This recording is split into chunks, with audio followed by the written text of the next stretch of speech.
Om Jnanatimirandasya Jnananjanan Shalakaya Chakshurunmilitam Yena Tasmai Shri Gurave Namaha. Gurave Gaurachandraya Radhikaye Tadalaye Krishnaya Krishna Bhaktaya Tadbhaktaya Namo Namaha.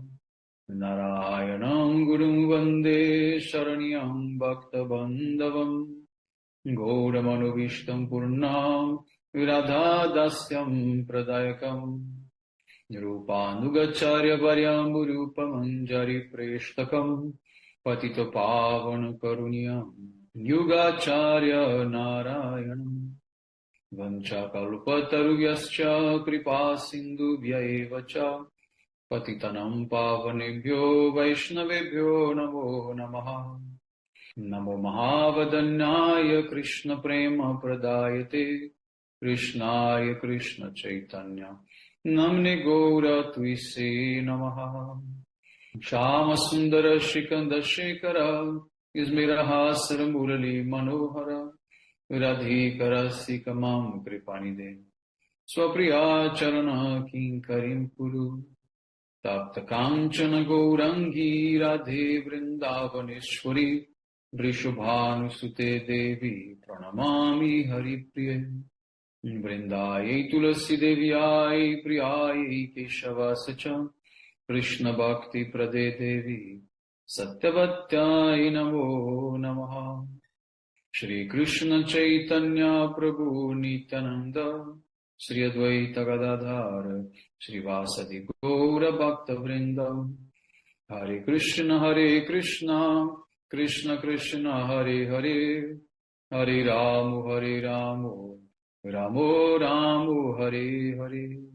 So first of all I begin offering my most humble obeisances to the dust of the lotus feet of Paramaradatam Shri Guru Pada Padma Nitarila Pravishta Om Vishnupada Paramahamsa Paribrajacharya Ashtotara Sata Sisrimadu Bhakti Vedanta Narayana Goswami Maharaj Srila Gurudeva, and to my most worshipable Shiksha and Sannyasa Guru Nitarila Pravishta Om Vishnupada Paramahamsa Paribrajacharya Ashtotara Sata Sisrimadu Srila Bhakti Vigyan Bharati Goswami Maharaj, and to all Shri Rupa and Gauriya Guru Varga, to all Tridandi Sannyasis, Brahmacharis, Vaishnavas, Vaishnavis, and to all the assembled devotees here today, my most respectful obeisances. So by the causeless mercy of Srila Gurudeva and all Mahabhagavatas Acharyas, we are able to assemble here one more time. Now beginning with chapter 3. Chapter 3 means the chapter 31st of 10th canto, Gopi Gita, the Song of Separation. Verse 1. Gopiya uchuhu jayati te dikam Janamana Braja Shrayata Indira Shashvadatrahi Daita Drishatam Dikshutavakas Tvaidrita Savas Tvam Vichimvate. The Gopis said, O precious beloved, your birth in this land of Braj has made it more glorious than Vaikuntha and other planets. For this reason, the presiding deity of beauty and wealth, Indira, Lakshmi Devi, eternally decorates this Braja by residing here. O Master, this Braja is extremely blissful. Only we Gopis, your dearest ones, are very unhappy being separated from you. We continue to maintain our lives only for your sake, and have become extremely disheartened searching for you throughout the forest. So please now give us your darshan. Now the commentary of Srila Jiva Goswami Pada Vaishnava Toshani. Srila Jiva Goswami Pada is saying that I desire to disclose the meaning of those words spoken by the gopis that no one except Krishna understands. I repeatedly submit my request to the gopis of Braj to fulfill my cherished desire. So, before commenting on Gopi Gita, Srila Jiva Goswami Pada is praying for the mercy and inspiration of the gopis, because he wants to reveal to the whole world what the gopis want to say to Krishna. he says, this Gopi Gita is the essence of the wealth of nectarian mellows. All this nectar has already been tasted by Srila Siddhara Swami, and I am collecting some of his remnants. Srila Siddhara Swami is one commentator of Bhagavatam that Chaitanya Mahaprabhu accepted. Our Gurudev includes his commentary here, but as I told at the beginning of the book, I am not reading his commentary to not get too much long, because already Jiva Goswami's and Srila Vishwanath Chakravarti Thakur's commentaries are actually in the right mood we need. So the gopis said, "Oh dear one, since you took birth in Braja, it has become more glorious than ever before." So the word adhika means vastly more, greater, much more. It means that the excellence of Braja is not limited to a few places. Therefore, Lakshmi Devi, she eternally decorates Braja by living here. Therefore, wealth and beauty are always increasing here every moment.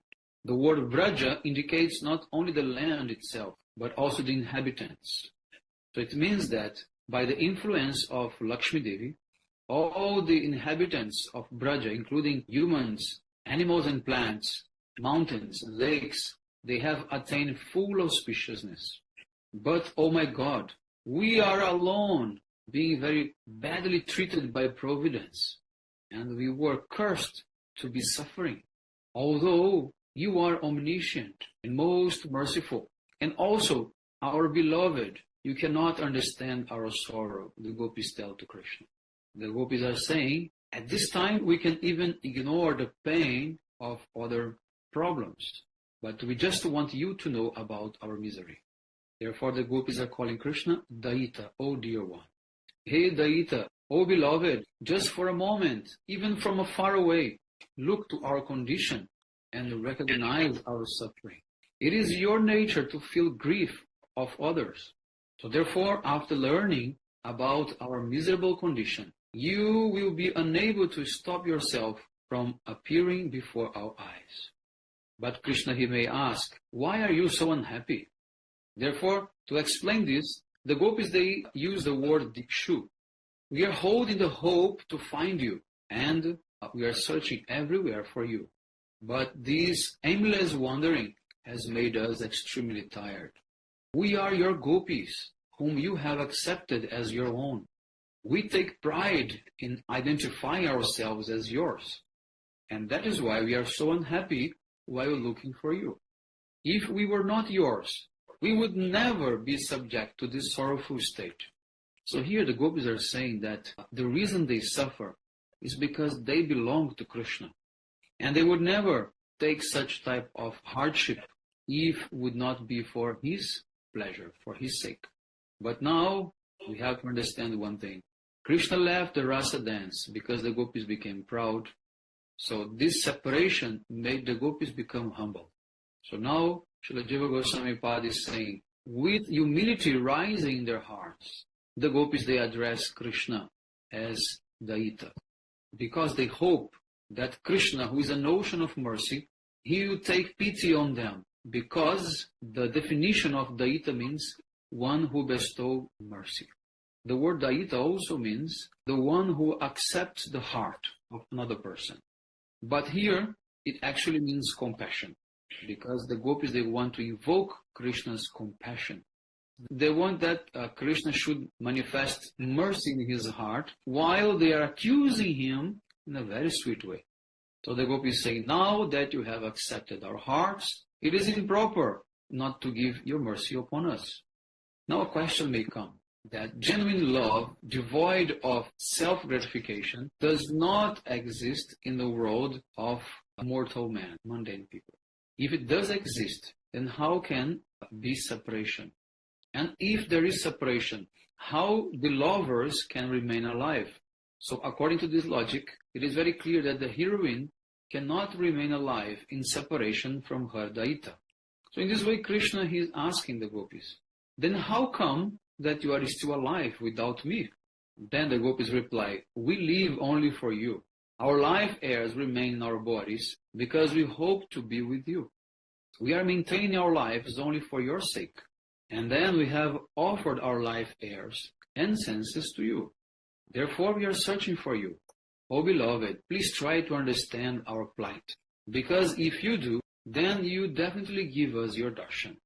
So now Srila Jiva Goswami Pada is describing that this verse was composed in a meter called Indira.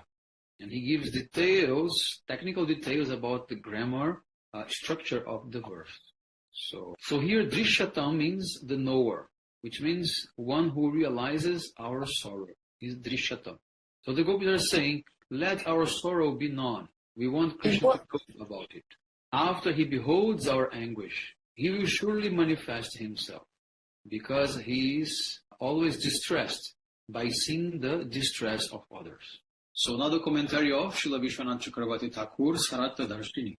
So the chapter 31 of Srimad Bhagavatam describes the aroma of music and rhythm coming from the honey love contained in the lotus flower of this Gopi Gita. And the bumblebee, Krishna, is very much attracted to these flowers. So, begin my commentary by repeatedly offering obeisances to the lotus feet of Srila Sanatana Goswami, Srila Sridhara Swami, and our Guru Varga, from whose remnants I receive my sustenance, my nourishment. Desiring their blessings for my own welfare, I am taking up the task of commenting on Sri Gopi Gita. So the last verse of the first chapter, means of the last chapter, means Bhagavatam 10:30-45, relates to the gopis losing all hope of finding Krishna. They returned to the bank of the Yamuna and began singing his glories, praying with intense desire for him to come. So they had a firm conviction that their song would melt Krishna's heart. So someone might ask, what kind of song they sang? Then Shukadeva Goswami gives the answer with this verse, starting with Gopiya Uchuhu, the gopis sang. Hey Dayita, O beloved, because of your birth here, Raja has become glorious. Because Krishna, he may think that these same qualities may be also in Vaikuntha. Therefore the gopis are saying, this Braja is more glorious than Vaikuntha. Vaikuntha is certainly wonderful, but this Brajadama is much more superb. So then the gopis said, Indira, who is served by everyone in Vaikuntha, here she is actually serving Vrindavan. So because Indira is the goddess of wealth, he resides here, Braja is full of incomparable bliss. So we gopis, your beloveds, are the only ones who experience sorrow. It is an intolerable anguish that no one has ever seen or heard before. But we are not praying to you for the relief of our pain. But if you will look at our condition in this Vrindavan, then you definitely fulfill the purpose of our eyes. Then Krishna, he might ask, what should I look at? Then the gopis reply, see here, in this Vrindavan, we, your own gopis, are searching for you. We are suffering with extreme anguish in separation. What else could please you more? But Krishna, he might wonder how the gopis, they could remain alive after being burned in the blazing fire of separation. To that the gopis replied, O beloved, have no such doubt. We are still alive because we have put our lives in your hands. And you have taken our life heirs and driven us insane. If those life heirs were still ours, then they would be residing in our bodies, and they would definitely would be burned in the fire of separation. Thus we would be dead. And that would be like a boon to us, and we would have been happy by now. But you have taken control of our life heirs, which are now residing in you, accepting you as their master. So if someone's life heirs are happy, how can that person die? Therefore we conclude that you take pleasure in seeing us suffer. So this way the verses of Gopi Gita are decorated with this type of alliteration. So like the first verse, the second syllable is ya, and the same is for the first two lines. And same for the syllable e in the third and fourth lines. Also, the first and the seventh letters are the same in each line. For example, Jayati and Janamana. And there are many other varieties of alliteration in the other verses as well. So this subject is explained in the Mukta Falatika. So we can see that these poetries, I mean, the way the gopis speak, it is so perfect and so beautiful, so full of artistical qualities that it represents the perfection in the creation. For example, when Srila Bhakti-Rakshakshidhar Goswami Maharaj, he wrote the Prabhupada Ashtakam, he not only glorified Prabhupada very beautifully, but he also wrote with so much technique, so much types of style and alankaras, which makes it even more difficult.